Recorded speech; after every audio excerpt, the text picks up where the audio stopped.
Welcome to Lesson 1 of NOS 230, titled Fortifying the Foundation, Secure Windows Server Installation and Configuration.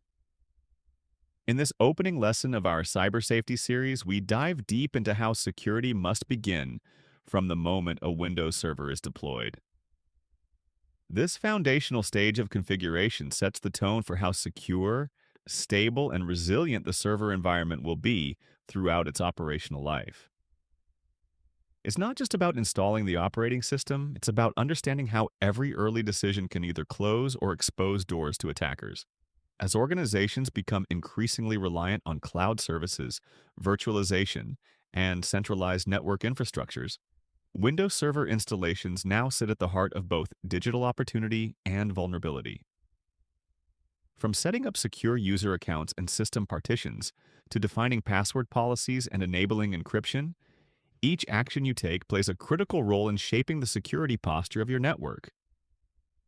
The purpose of this lesson is to ensure you not only know how to perform a secure installation, but also why each security best practice matters in preventing real-world threats such as brute force attacks, privilege escalation, and malware persistence.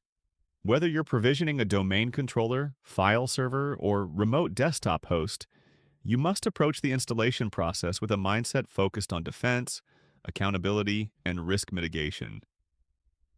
With cyber attacks now targeting infrastructure at unprecedented rates, you'll learn how to defend against common pitfalls and proactively embed safeguards at every layer of your Windows Server environment, starting with this crucial first step. The objectives of this lesson are centered on helping you understand and apply core principles that reinforce the security and reliability of Windows Server from the beginning of its deployment lifecycle. You will examine the importance of installation options and how they influence attack surfaces, administrative overhead, and long-term system resilience. For example, we'll compare the security benefits of using Server Core versus the desktop experience, and why fewer installed features often means fewer vulnerabilities. You'll learn how to approach installation with strategic foresight, selecting only necessary roles, verifying trusted media, and configuring the BIOS or UEFI for protection against low-level tampering. But we won't stop at setup alone. This lesson also walks you through hardening accounts by enforcing complex passwords, applying account lockout thresholds, and disabling or renaming known default users that attackers frequently target. You'll also gain practical skills in enabling secure remote access through remote desktop protocol configuration, as well as using tools like Microsoft's security baselines to apply vetted group policy settings at scale. We'll explore secure local storage through NTFS and BitLocker encryption, managing services to minimize background risk, logging for accountability, and event auditing for post-incident visibility. With all these layers combined, the goal is to prepare you to take a proactive stance that goes far beyond installation and builds a server environment capable of resisting compromise. By the end of the lesson, you should be able to implement a secure, maintainable Windows Server configuration aligned with industry standards and modern enterprise expectations. Before you begin learning how to secure a Windows Server environment, it's important to take a moment to reflect on what you already know and what you still need to learn. This step not only helps focus your attention, but also allows you to measure your growth throughout the lesson. Think about your past experiences. Have you ever installed Windows Server? If so, what were your priorities during setup? Were you thinking about security or just getting it operational? List out some best practices you believe are important for a secure setup. Perhaps setting strong passwords, disabling unused ports, or applying Windows updates.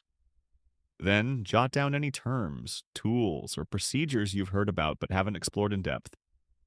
Things like BitLocker, Secure Boot, group policy baselines, or PowerShell hardening scripts. These areas will likely become clearer as we go through the lesson.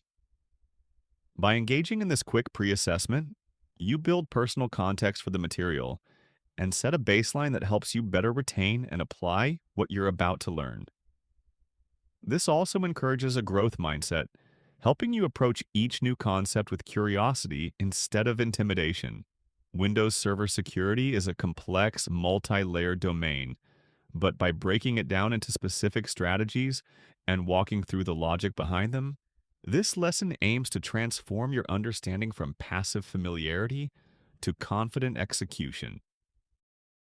Windows Server is Microsoft's enterprise-grade operating system designed to provide centralized management of resources, applications, and user identities across an organization's network, making it one of the most vital elements in any IT infrastructure.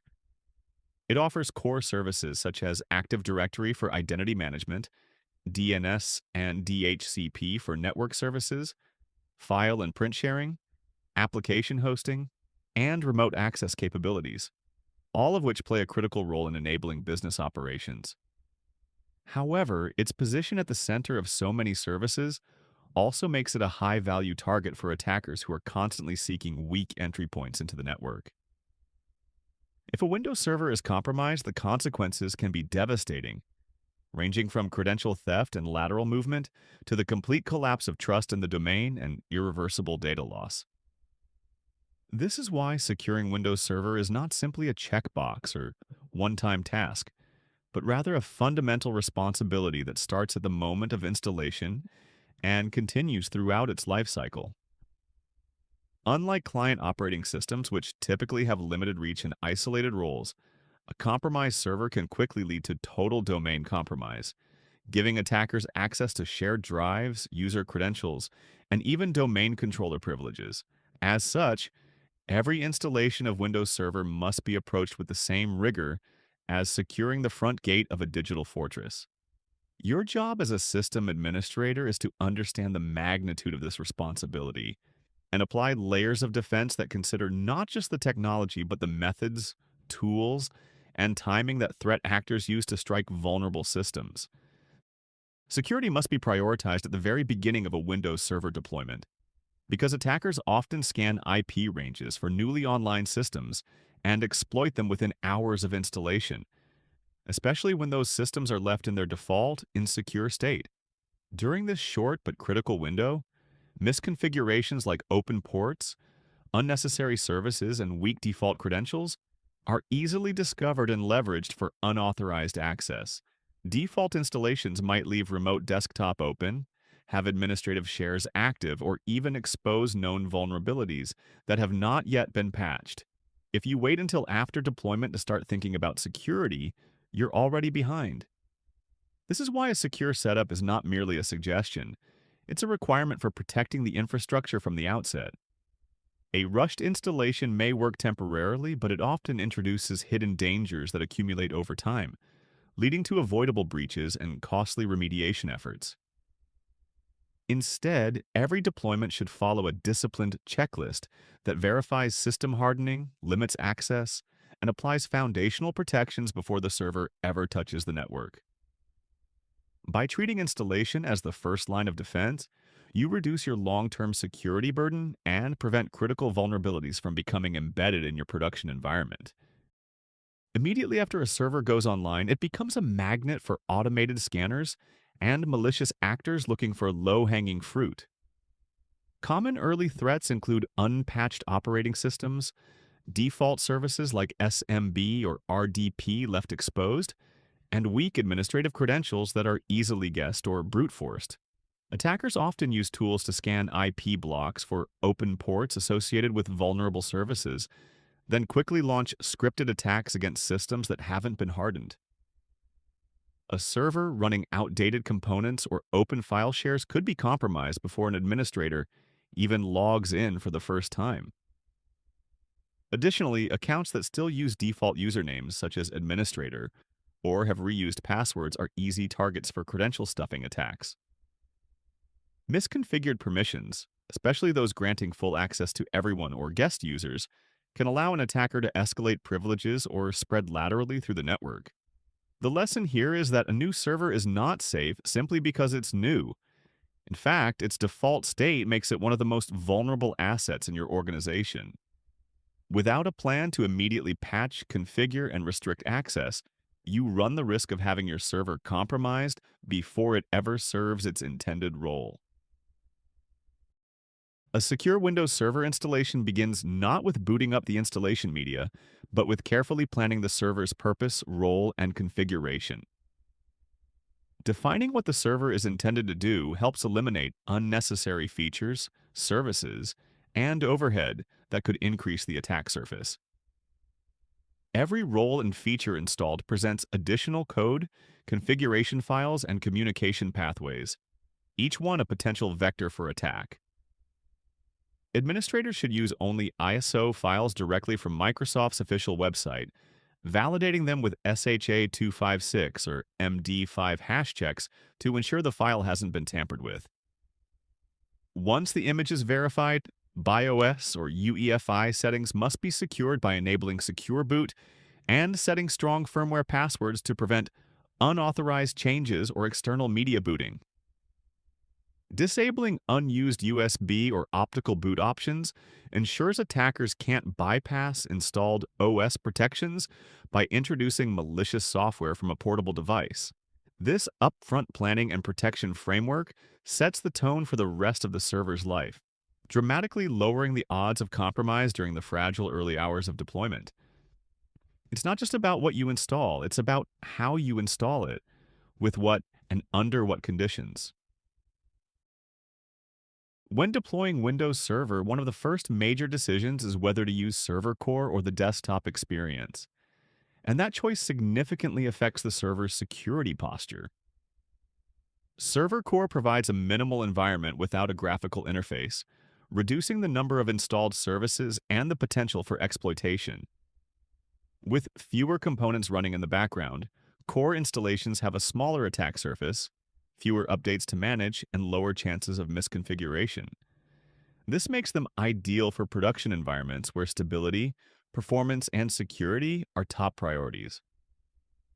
On the other hand, Desktop Experience offers a user-friendly graphical interface, making it easier to manage for those unfamiliar with command line tools, but it comes with added complexity, maintenance requirements, and additional services that expand the attack surface. While Desktop Experience may be more approachable, it opens the door to GUI-based vulnerabilities and user errors.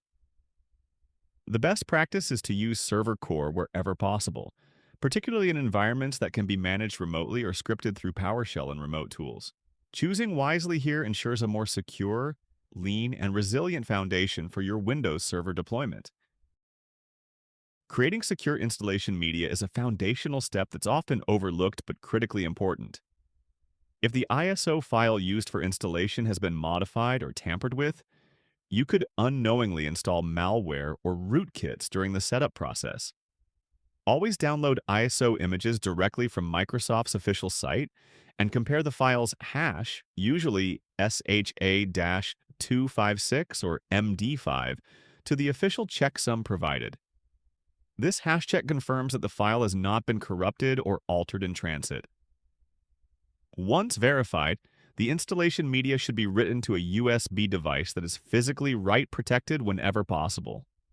This ensures that the media remains unmodified between installations, particularly when reused across multiple servers or environments. Under no circumstances should installation files be sourced from torrents, third-party websites, or unknown forums, as these may embed backdoors or infected payloads into the OS. Secure media creation is your first safeguard against a compromised system before the OS even loads, so take it seriously. Protecting the media's integrity reduces your exposure to deeply embedded threats that could bypass all post-installation hardening. Securing the BIOS or UEFI is a crucial pre-boot defense layer that many administrators overlook. This low-level configuration is where attackers can install persistent threats like bootkits, which load before the operating system and can go undetected by antivirus or endpoint protection tools.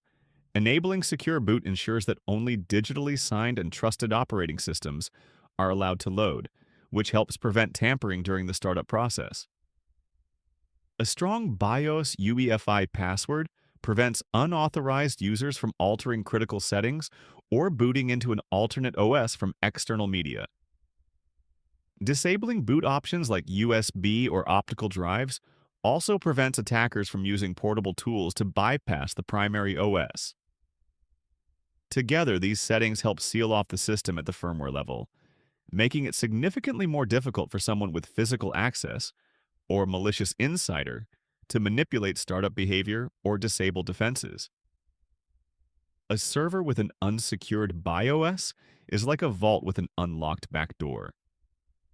Securing this layer gives you control over the first and most fundamental stage of system trust. The Windows Server setup process presents several opportunities to enforce strong security principles right from the start. Choosing the NTFS file system over alternatives like FAT32 or exFAT is essential, as NTFS supports file-level permissions, encryption, and auditing, all critical for maintaining control over sensitive data. During the setup wizard, you'll also be prompted to create the local administrator account. It's vital to assign a strong, unique password that is not reused across systems or stored in plain text. This helps thwart brute force and credential reuse attacks. Additionally, you should delay connecting the server to the network until key hardening steps are completed. A new system exposed to the internet without a firewall or security policy in place is a sitting duck for automated attacks. Configure services, enable local firewalls, and lock down remote access before allowing any external traffic. These simple but effective setup decisions can determine whether your server launches securely or becomes vulnerable immediately upon deployment. Running routine tasks as a full administrator is a dangerous habit that increases the chance of accidental system damage or malicious abuse. The principle of least privilege dictates that users, and even admins, should operate with only the permissions necessary for their current task. Instead of using the default administrator account, which is well known and frequently targeted, rename it to something less predictable and create named administrative accounts tied to individual users. This not only improves accountability, but also enables role-based access control and detailed auditing. For day-to-day operations like checking logs or updating software, use a standard user account and elevate only when absolutely necessary. By reducing the number of sessions that run with administrative rights, you shrink the window of opportunity for malware or bad actors to exploit elevated privileges. It's not enough to simply create a secure account. You must also cultivate secure habits. Proper account segregation is one of the most effective ways to limit damage in the event of a compromise. Strong password policies are essential for defending against brute force attacks and credential stuffing. At a minimum, passwords should be complex, requiring uppercase and lowercase letters, numbers, and special characters to resist common cracking techniques. Setting account lockout thresholds helps prevent automated guessing by temporarily disabling accounts after several failed login attempts. This not only deters attackers but also alerts admins to suspicious behavior. Passwords should also expire periodically to limit the window of exposure in case of compromise. However, forced frequent changes can backfire if users resort to predictable patterns, so balance is key. Additionally, restrict password reuse by remembering previous entries and requiring truly unique new ones. These policy controls, complexity, lockout, expiration, and history create a layered defense that strengthens authentication and reduces risk from stolen or guessed credentials. Combined with least privilege and multi-factor authentication, a robust password policy becomes a cornerstone of account security in any Windows Server environment. Default accounts like Administrator and Guest are among the first targets in any automated or targeted attack against Windows Server environments, simply because their existence is widely known and consistent across installations. By renaming the default Administrator account to something less obvious and disabling the Guest account entirely, you immediately reduce the risk of brute force attempts and unauthorized logins. Attackers rely on predictability, and removing or obscuring these default entry points forces them to work harder, often deterring opportunistic attacks altogether. beyond renaming, it's wise to assign unique usernames that do not reference job titles, departments, or other easily guessed identifiers. For example, avoid using names like admin1 or server user. Instead, use a randomized string or personal identifier that cannot be easily anticipated by malicious scripts. Remember, the less guessable the account, the more secure the authentication process becomes. Combine this practice with strong passwords, and you form a robust first barrier that prevents entry even before more advanced protections like firewalls or encryption come into play. One of the most overlooked security practices in Windows Server deployment is the deliberate limitation of installed roles and features. Every additional service you install adds potential vulnerabilities, increases the attack surface, and consumes system resources that may go unused. During initial setup, take time to identify the exact role this server will perform and install only the necessary components to support that function. Avoid the temptation to future-proof by enabling optional features you may use later. Doing so only creates more vectors for attackers to exploit. After deployment, revisit installed features and remove any that are no longer needed, especially those used temporarily during testing. Additionally, consider using Just Enough Administration JEA, which enables fine-grained control over what administrative tasks can be performed without granting full rights. JEA helps enforce least privilege principles at the command level by allowing delegated access to specific PowerShell CMD lets and scripts. By minimizing functionality to the bare essentials, you simplify management, reduce the attack surface, and build a server environment focused on purpose-driven, secure operations. Remote Desktop Protocol, RDP, is a powerful management tool, but it's also one of the most frequently exploited attack vectors on Windows Server. To secure RDP, begin by enabling network-level authentication, NLA, which requires users to authenticate before a full session is established. This prevents unauthorized users from even reaching the login screen and limits resource usage during attacks.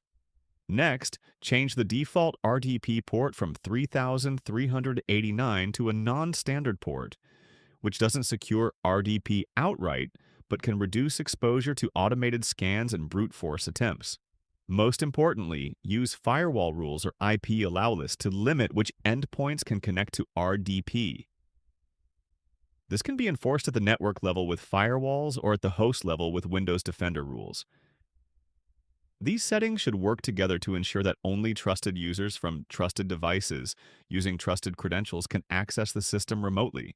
For high-security environments, consider pairing RDP with VPN tunnels, multi-factor authentication, or session recording tools to further lock down remote access pathways. Windows Defender, Microsoft's built-in anti-malware solution, offers multiple layers of protection when fully enabled and configured properly.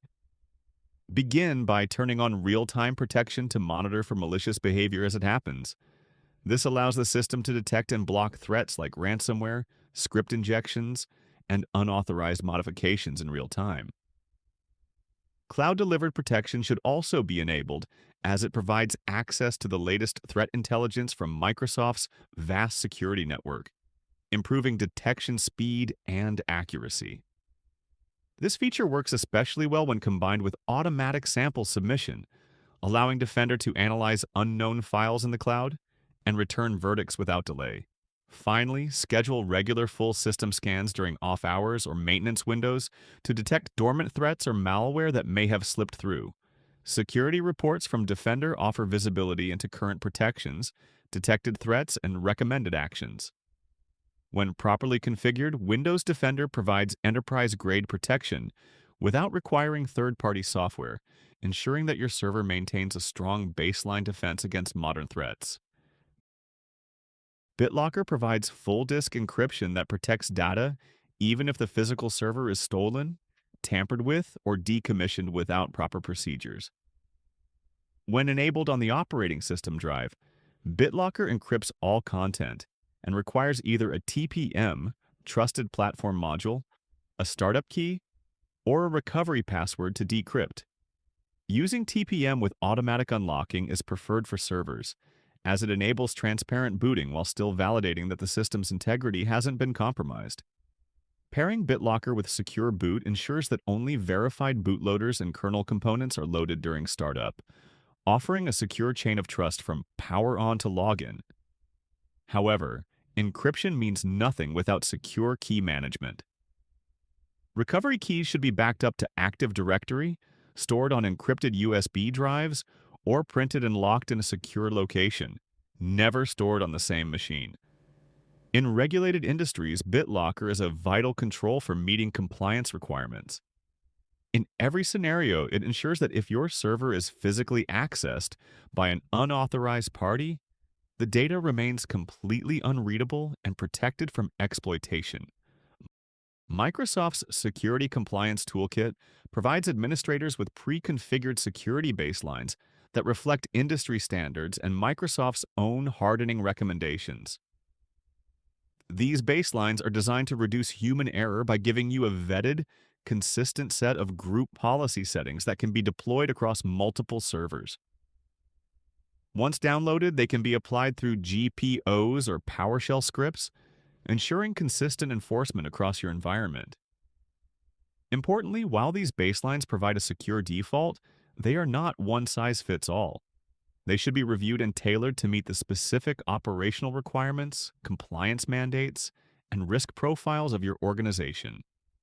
For example, you may need to adjust settings for password age, auditing levels, or service restrictions depending on your application stack or regulatory environment.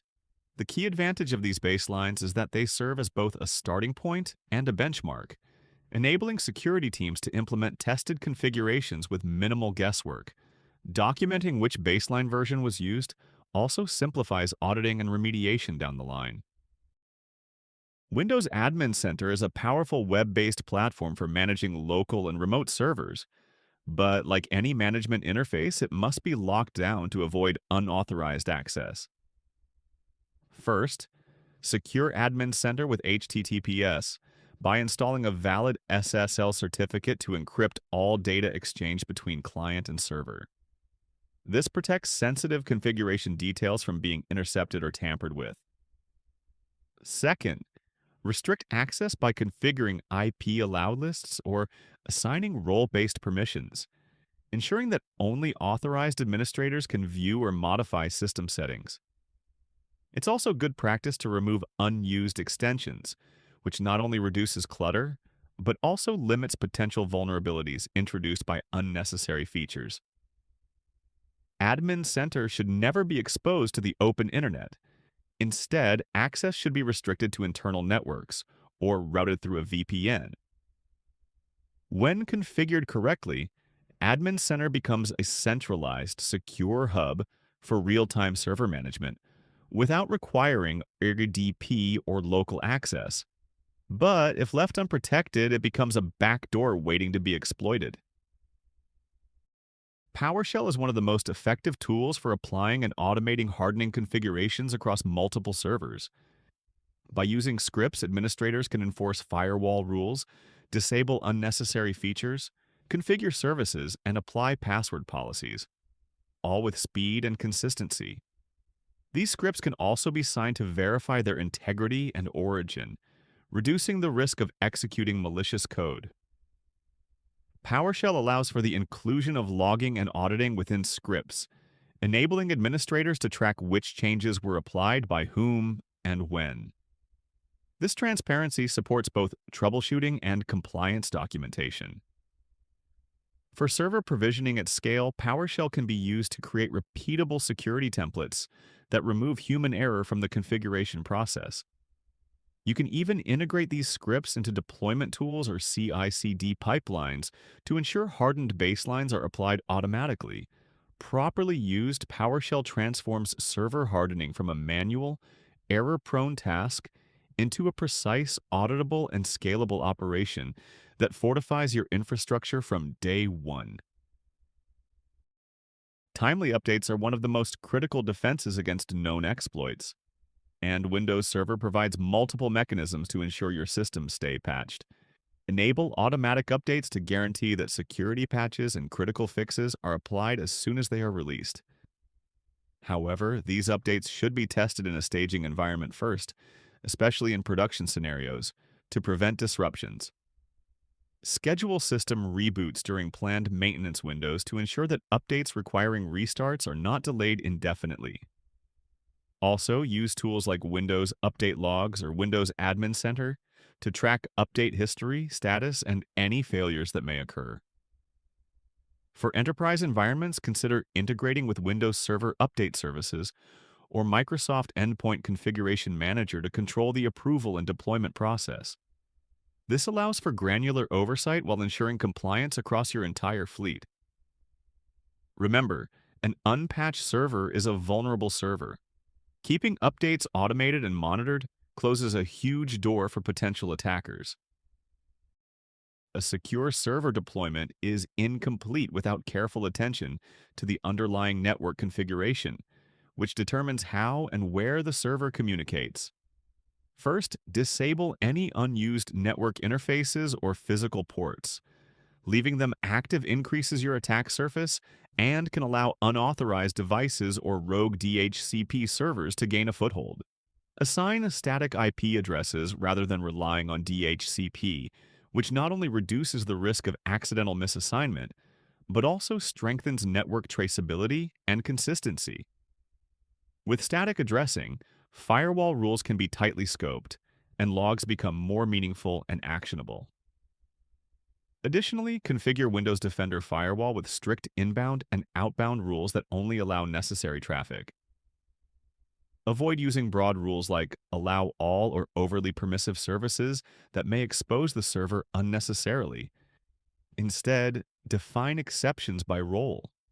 For example, only allowing SQL traffic to a database server or HTTP to a web server. Regularly audit these configurations to ensure they reflect current use cases and haven't been left open from legacy setups or temporary testing. A properly segmented, static, and policy-enforced network configuration not only supports security, it strengthens uptime, performance, and manageability. Many Windows Server features and services are enabled by default to support various use cases, but most deployments only require a small subset of them to function correctly. Services like Print Spooler, Bluetooth support, or legacy protocols such as Telnet are often unnecessary on server builds and can introduce avoidable vulnerabilities. After installation, review all running services to determine which are essential for the server's specific role and which are not. Disable those that serve no immediate function, or could be exploited for lateral movement or privilege escalation. For example, the Print Spooler service was famously abused in the Print Nightmare exploit to gain system-level privileges. On a domain controller or file server, this service should never be running unless absolutely required. Over time, software updates or manual changes may re-enable previously disabled services, so periodic audits are critical to ensuring your hardening measures remain effective. By minimizing the number of active services, you reduce resource consumption and eliminate potential entry points, strengthening the server's overall posture against exploitation. Event logging is your window into what's happening on a Windows server. Without it, malicious actions, hardware failures, or system misconfigurations may go unnoticed until damage is done. Begin by ensuring that logs are enabled for system events, security events, and application events. These provide insight into login attempts, changes to user roles, service startups, application errors, and critical failures. Forwarding logs to a centralized server or SIEM, Security Information and Event Management. System allows for real-time analysis, correlation, and long-term storage. This is essential for detecting coordinated attacks, identifying trends, or responding to incidents across multiple systems. Regularly review logs for anomalies, such as repeated failed login attempts, unexpected service installations, or sudden traffic spikes. These red flags can indicate a breach or misconfiguration that demands attention. Additionally, tune log verbosity to strike a balance between insight and noise. Too little data hides threats, too much drowns the signal. Proper logging, storage, and review practices not only support incident response, but are often mandatory for regulatory compliance and forensic investigations. Audit policies enhance your ability to monitor user behavior, file access, and system changes by creating structured, tamper-resistant records of critical events. This includes who logs into the server, what files they access, which permissions they modify, and when key policies are changed. These records are invaluable in detecting insider threats, unauthorized access, or suspicious patterns that might otherwise go unnoticed. When implementing audit policies, ensure that log retention is properly configured so historical data is preserved long enough to support investigations or compliance audits. Strike a balance between retention and storage capacity by archiving old logs to secure storage locations. Additionally, protect audit logs from tampering by restricting access and applying write protection policies, ensuring that no attacker can cover their tracks once inside. A properly configured audit system provides both deterrence and accountability, and in environments with legal or contractual data protection requirements, audit trails are often required to prove due diligence. By treating logs as forensic evidence, you can turn routine monitoring into a powerful tool for security enforcement. Accurate time synchronization is often overlooked but is absolutely vital for ensuring proper logging, authentication, and communication across distributed systems. Windows Server uses time to validate Kerberos tickets, align log timestamps, and ensure certificate validity. So any discrepancy can disrupt authentication, obscure attack timelines, or invalidate secure communications. Always configure servers to sync time with secure, authenticated NTP sources rather than relying on public or unauthenticated time providers. Trusted NTP servers help prevent time spoofing attacks, which can be used by attackers to hide their actions or disrupt time-sensitive services. Regularly verify that system clocks are synchronized and match the time source, making this a routine part of system health checks. For critical infrastructure, consider redundant NTP configurations and local stratum time servers to ensure availability and reliability. Keeping accurate time isn't just about precision, it's about trust. If you can't trust your server's clock, you can't trust its logs, and if you can't trust its logs, you can't confidently respond to or recover from an incident. The integrity and confidentiality of files stored on a Windows server depend heavily on the file system and how access is granted. NTFS should always be used over FAT or exFAT, as it supports fine-grained permissions, encryption, and access auditing. Proper NTFS permissions allow you to control who can read, write, or modify files, and these should be assigned based on the principle of least privilege. Avoid using broad permissions like everyone or full control, and instead assign access to specific groups or users with defined roles. Enable auditing on sensitive folders to track file activity and monitor for unauthorized changes. This provides critical data for incident detection and post-event analysis.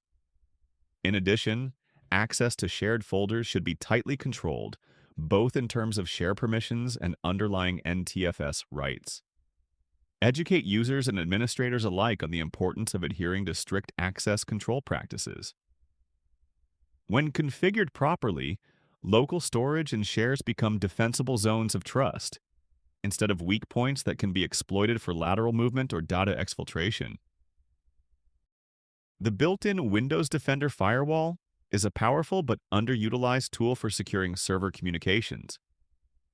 By default, it offers multiple profiles: domain, private, and public, each with its own set of rules. Begin by disabling or removing any inbound rules that aren't explicitly required by the server's role. For example, a file server should not be listening for RDP unless remote management is explicitly needed and secured. Then define explicit allow rules for known services and ports, such as 445 for SMB or 443 for HTTPS, depending on the server's purpose. Avoid using any rules, which permit all traffic, and instead use tight controls to limit access to specific IP addresses, subnets, or applications. Periodically, test firewall behavior to ensure that policies are still valid, particularly after patching, role changes, or application updates. A misconfigured or forgotten rule could accidentally expose the system. Finally, document your firewall policy and rule set so it can be reviewed during audits or in the aftermath of an incident. A strong firewall configuration transforms your server into a controlled, compartmentalized system that admits only the traffic it truly needs. After completing the initial setup of Windows Server, it is critical to conduct a structured post-installation review to ensure all security measures have been implemented. A checklist should cover the full spectrum of security tasks, from confirming that local administrator credentials are secure, to verifying that unused services are disabled, to ensuring proper firewall and audit configurations are in place. Include documentation of applied security baselines or GPOs, and make sure those settings are aligned with your organization's policies and compliance requirements.